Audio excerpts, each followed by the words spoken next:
வணக்கங்க. Black forest cake எப்படி செய்கிறதுங்கிறது இன்றைக்கி பார்க்கலாம். கேக் பண்ணுறதுக்கு ஒரு டின் எடுத்துக்கோங்க. இல்லை வீட்டில் சில்வர் பாத்திரம் ஒரு ரவுண்டான பாத்திரம் இருக்குது அப்படின்னாலும் அதை எடுத்துக்கோங்க. இதில் நான் 1 ஸ்பூன் வந்து நெய் விட்டுருக்கேன். நெய் விட்டு எல்லா பக்கமும் நல்லா தடவிருக்கேன். 2 ஸ்பூன் வந்து மைதா ஆட் பண்ணி எல்லா பக்கமும் வந்து டச்சப் பண்ணியிருக்கேன். உங்கள்கிட்ட கீழே பட்டர் ஷீட் போடுற மாதிரி இருந்துச்சுன்னா இந்த சைஸுக்கு வந்து பட்டர் ஷீட் கட் பண்ணி கூட நீங்கள் அடியில் போட்டுக்கலாம். வேணாம் அப்படின்னா ஸ்கிப் பண்ணிடலாம். இது வந்து விப்பிங் க்ரீம் வந்து நான் 200 ml எடுத்திருக்கேன். 100 ml வந்து மில்க் ஆட் பண்ணியிருக்கேன். லைட்டாக மிக்ஸ் பண்ணி ஃப்ரிட்ஜில் வந்து ஒரு 20 மினிட்ஸ் பக்கம் ஃப்ரிட்ஜில் வச்சுருக்கேன். 20 மினிட்ஸ்க்கு அப்புறம் ஃப்ரிட்ஜில் வந்து விப்பிங் க்ரீம் பண்ணிக்கலாம். மைதா வந்து 200 கிராம் எடுத்திருக்கேன். மைதா வேணாம் அப்படின்னாக்கா நீங்கள் வந்து கோதுமை மாவு கூட எடுத்துக்கலாம். கொக்கோ பவுடர் வந்து 50 கிராம் எடுத்திருக்கேன். இது எல்லாத்தையும் நல்லா சலித்து எடுத்துக்கோங்க. இதோட பேக்கிங் பவுடரும் 1 ஸ்பூன் வந்து ஆட் பண்ணிக்கோங்க. இது 1 or 2 டைம்ஸ் வந்து தண்ணியில் நல்லா சலித்து எடுத்திங்கன்னா தான் அந்த ப்ளஃபியான அந்த கேக் வந்து நம்மளுக்கு சேஞ்சஸ் இல்லாமல் நல்லா கலராக கரெக்டாக இருக்கும். எல்லா பக்கமும் ஈவனாக இருக்கும். ஸோ இதை நான் ஒரு 3 டைம்ஸ் சலித்து எடுத்து வச்சுருக்கேன். 4 எக்கு எடுத்திருக்கேன். எல்லோ எக்கும் ஒயிட் எக்கும் சேர்த்தே தான் நல்லா ஒரு 4 எக்கு எடுத்துரு நல்லா ஒரு பிளெண்டர் வந்து யூஸ் பண்ணி ஒரு 2 or 3 டைம்ஸ் வந்து பிளெண்ட் பண்ணிக்கோங்க. வெனிலா எசன்ஸ் வந்து நான் 1.5 ஸ்பூன் ஆட் பண்ணியிருக்கேன். எனக்கு நல்ல கலர் வேணுங்கிறதுக்காக நான் எடுத்திருக்கேன். நீங்கள் வேணாம் அப்படின்னா 1 ஸ்பூன் ஆட் பண்ணிக்கலாம். 200 ml பார்த்திங்கன்னா சர்க்கரை வந்து பவுடர் பண்ணி எடுத்திருக்கேன். 100 ml வந்து ஃப்ளேவர் இல்லாத ஆயில் எடுத்திருக்கேன். ஃப்ளேவர் இல்லாத ஆயில் எடுக்கும்போது தான் கேக்கோட டேஸ்ட்டு வந்து உங்களுக்கு சூப்பராகவே தெரியும். இது எல்லாத்தையும் நல்லா ஒரு பிளெண்ட் பண்ணி எடுத்துக்கோங்க. மீடியமாக பிளெண்ட் பண்ணிக்கலாம். ரொம்ப அதிகமாக பிளெண்ட் பண்ண வேணாம். நம்ம வந்து அந்த கேக்கு பவுடர்லாம் ரெடி பண்ணோம் இல்லையா, கொக்கோ பவுடரோட மைதா பவுடரெல்லாம். ஸோ இதை வந்து நீங்கள் ஆட் பண்ணிக்கலாம் இந்த எக்கோட. இது எல்லாத்தையும் நல்லா ஆட் பண்ணிக்கோங்க. கொஞ்சம் கொஞ்சமாக சேர்த்துட்டு ஒரு விஸ்க் இருந்துச்சுன்னா விஸ்கில் வந்து கிளாக் வைஸ் மட்டும் பண்ணுங்கள். அந்த கிளாக் வைஸ் மட்டும் பண்ணிங்கன்னா மட்டும்தான் அந்த கேக்கோட ஷேப் வந்து உங்களுக்கு எந்த ஷேப்னாலும் ரெடி பண்ண முடியும். ஆன்டி கிளாக் வைஸ் பண்ணாதீங்க. இல்லை அப்படின்னா ஒரே clockwise anticlockwise மட்டும் நான் பண்ணுறேன் அப்படின்னா ஆன்டி கிளாக் வைஸ் மட்டும் பண்ணுங்கள். இல்லைன்னா கிளாக் வைஸ் மட்டும் பண்ணுங்கள். உங்களுக்கு ரொம்ப கெட்டியாக இருக்குது அப்படின்னா கொஞ்சம் மில்க் ஆட் பண்ணிக்கோங்க. இது வந்து ஈனோ பவுடர் வந்து நான் ஒரு டீஸ்பூன் எடுத்திருக்கேன் சின்ன ஸ்பூனில். ஈனோ பவுடர் எதுக்காக அப்படின்னு பார்த்திங்கன்னா அந்த ஒரு ப்ளஃபியான ஒரு டேஸ்ட்டு கிடைக்கும். ப்ளஃபியான ஒரு கேக் வந்து கண்டென்ட் வந்து நல்லாயிருக்கும். ஸோ இதெல்லாத்தையும் ரெடி பண்ணி இந்த கேக்கு பாருங்கள். கேக்கு பாருங்கள் செய்யறதுக்கான டின்னில் வந்து நான் ஆட் பண்ணுறேன். எவ்வளோ அழகாக எனக்கு வந்திருக்கு. கலரும் நல்ல ஒரு ஃப்ளேவரான கலர் எனக்கு வந்திருக்கு. ஸோ இதை வந்து டேப் பண்ணுங்கள். அதில் உள்ள பபிள்ஸ்லாம் வெளியில் வந்துருச்சு அப்படின்னா உங்களுக்கு கேக்கு வந்து வெடிக்காமல் நல்லா நீட்டாக வரும். குக்கரில் வந்து ஹை ஃப்ளேம் வச்சு நான் 5 மினிட்ஸ் குக்கர் வச்சுருக்கேன். அதில் 1/2 கப்பு வந்து உப்பு கொட்டியிருக்கேன், கல் உப்பு. கீழே அப்போ தான் அடி பிடிக்காது. இப்போ வந்து நான் லோ ஃப்ளேம் வச்சு தான் அந்த கேக் டின்னை வைக்கிறேன். குக்கரில் வந்து விசில் போடலை, கேஸ்கட் போடலை. Without whistle and gasket. So போட்டு நீங்கள் மூடுங்க. ஒரு 15 மினிட்ஸ் கழித்து நீங்கள் செக் பண்ணி பாருங்கள். இது வந்து விப்பிங் க்ரீம் வந்து நான் ஃப்ரிட்ஜில் இருந்து 20 மினிட்ஸ் கழித்து எடுத்திருக்கேன். இப்போ வந்து இதை நல்லா பிளெண்டர் வச்சு பிளெண்ட் பண்ணி எடுத்துக்கலாம் விப்பிங் க்ரீமை.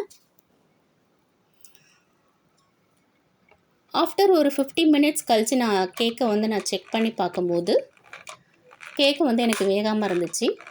இந்த விப்பிங் க்ரீமை வந்து நான் நல்லா பிளெண்ட் ஃபாஸ்ட்டாக பிளெண்ட் பண்ணணும். ஃபாஸ்ட்டாக பிளெண்ட் பண்ணும்போது அந்த க்ரீம் வந்து கீழே விழுவாமல் நிற்கணும் பிளெண்டிங்கில். அப்போ தான் வந்து விப்பிங்க்கு வந்து செட் ஆகிருக்குன்னு அர்த்தம். கேக்கு வந்து இன்னும் வேகலை. இன்னும் ஒரு 10 மினிட்ஸ் வேகட்டும் அப்படின்னு நான் மூடி வச்சுருக்கேன். திரும்ப செகண்ட் டைம் நான் செக் பண்ணும்போது 15 மினிட்ஸ் ஆச்சு. 50 நிமிஷம் கழித்து செக் பண்ணும்போது எனக்கு கேக்கு வந்து நைஃப்பில் வந்து ஒட்டலை. ஸோ கேக்கு வந்து ரெடி ஆகிடுச்சு. இப்போ இந்த கேக்கை வந்து வெளியில் எடுத்து சைட்லலாம் எடுத்து விட்டுக்கோங்க.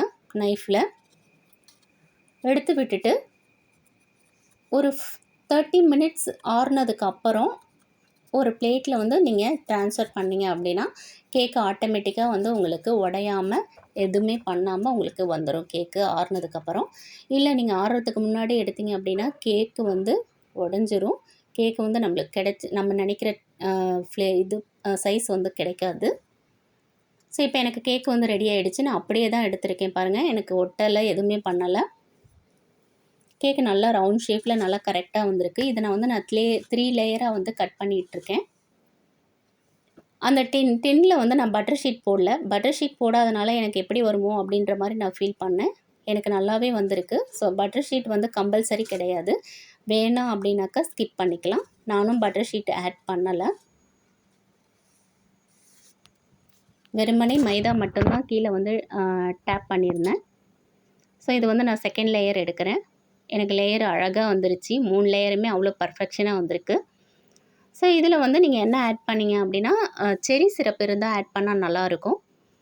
இது வந்து நான் கேக் பண்ணுறதுக்காகவே நான் அந்த பேக்கிங் கேக் செய்கிறதுக்கான மெட்டீரியல்ஸ் எல்லாமே நான் வந்து ஆன்லைனில் ஆர்டர் பண்ணி தான் வாங்கினேன். ரொம்ப லோ ப்ரைஸ், நல்லாவே இருந்துச்சு.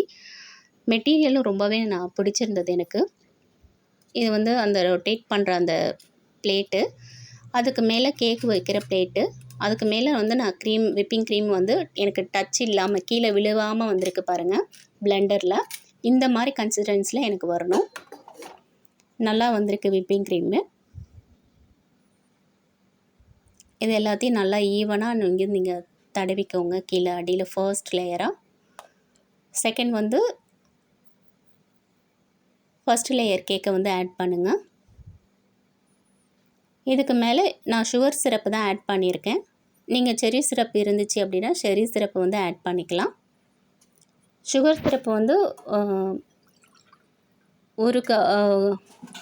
5 ஸ்பூன் வந்து சர்க்கரை எடுத்துக்கிட்டேன்.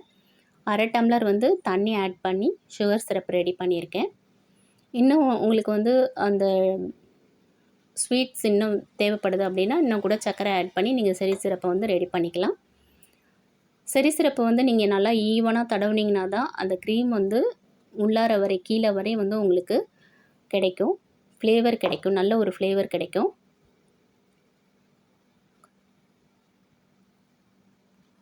ஃபர்ஸ்ட் லேயர் வந்து ரெடி பண்ணிகிட்ருக்கேன். இது எல்லா இடத்துலையும் இந்த விப்பிங் க்ரீம் வந்து ஆட் பண்ணணும். நான் உங்களுக்கு கண்டிப்பாக இன்னொரு வீடியோ வந்து நல்லா தெளிவான வீடியோவாக போடுறேன். ஏன்னா இதுக்கப்புறம் எனக்கு வந்து ரொம்ப டைம் எடுத்துக்கிச்சு. அதனால் நான் சரியாக ஆட் பண்ணியிருக்க மாட்டேன். சரியாக வந்து உங்களுக்கு கடைசியில் வந்து போட்டிருக்க மாட்டேன். டைமிங் சேவ் பண்ணி நான் உங்களுக்கு இன்னொரு வீடியோ வந்து ஃபுல் அண்ட் ஃபுல் எப்படி டிசைன் பண்ணுறது அந்த மாதிரி வீடியோ எல்லாமே நான் ஆட் பண்ணுறேன் உங்களுக்கு. இதில் வந்து நான் செகண்ட் லேயர் வச்சுட்டேன். செகண்ட் லேயருக்கு அப்புறம் செர்ரி சிரப் தடவி விப்பிங் க்ரீம் ஆட் பண்ணுறேன். விப்பிங் க்ரீம் வந்து நிறைய ஆட் பண்ணுங்கள். ஒரு கேக்கு பண்ணுறதுக்கு கிட்டத்தட்ட ஒரு 500 கிராம் வந்து விப்பிங் க்ரீம் வந்து தேவைப்படுது நம்மளுக்கு.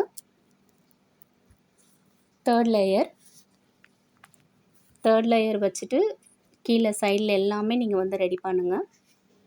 விப்பிங் க்ரீம் ஃபுல்லுமே தடவுங்க. இது வந்து ஆப்ஷனல் தான். எனக்கு விப்பிங் க்ரீமே வேணாம் அப்படின்னாக்கா நீங்கள் இந்த கேக்கை மட்டுமே நீங்கள் வந்து யூஸ் பண்ணிக்கலாம். ஏன்னா மேலேருந்து கீழே வரையுமே ஒரு நல்ல ஷேப் தான் நம்மளுக்கு கிடச்சிருக்கு.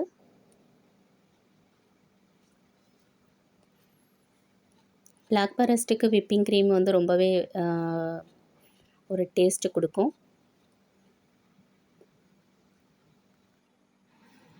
ஸோ இது எல்லாத்தையுமே வந்து நான் மோல்டிங் பண்ணதுக்கப்புறம் இதுக்கு மேலே வந்து டெக்கரேட் பண்ணுறதுக்கு என்கிட்ட செர்ரி கிடையாது. ஸோ செர்ரி வாங்கி நான் ஆட் பண்ணியிருந்தேன் திரும்ப. அதை வந்து நான் உங்களுக்கு வீடியோ எடுத்திருக்க மாட்டேன்.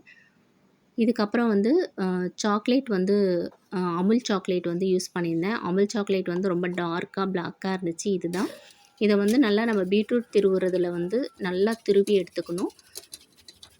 ஃப்ரீசர்லேருந்து வச்சுருக்கணும். ஃப்ரீசர்லேருந்து எடுத்திங்கன்னா மட்டும்தான் வந்து அது வந்து ஒரு பிசுபிசுப்பு தன்மை இல்லாமல் நல்லா ரஃப்பாக இருக்கும். அந்த டைமில் நீங்கள் பண்ணி தூவுனீங்க அப்படின்னா நல்லாவே ஒரு பார்க்க ஒரு டெக்கரேஷனாக நல்லாயிருக்கும். ஸோ இந்த வீடியோ உங்களுக்கு பிடிச்சிருந்தால் லைக் பண்ணுங்கள், ஷேர் பண்ணுங்கள், மறக்காமல் சப்ஸ்கிரைப் பண்ணுங்கள். தேங்க்யூ.